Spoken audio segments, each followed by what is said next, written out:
თქვენს ცხოვრებაში არსებობენ მხოლოდ სამი ტიპის ადამიანები. ფოთლები.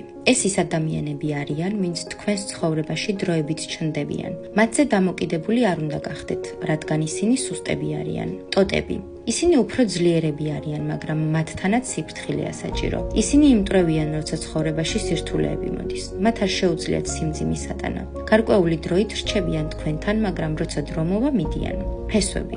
ეს ადამიანები ძალიან მნიშვნელოვანები არიან, რადგან არაფერს აკეთებენ ისეთს, რომ ვინმე შეამჩნიოს. ისინი გაძლიერებენ და ცხოვრების რთულ ეპიზოდებში დამატებით ენერგიას გაწვდიან. მათთვის მნიშვნელობა არ აქვს ვინ ხარ და სად იმყოფები, რადგან მათ უყვარხარ ისეთი, როგორიც ხარ. თუ აქამდე თვალს არ გვადევნებდი, გამოიწერეთ ჩვენი არხი და არ გამოტოვა შემდეგი დღის რჩევა.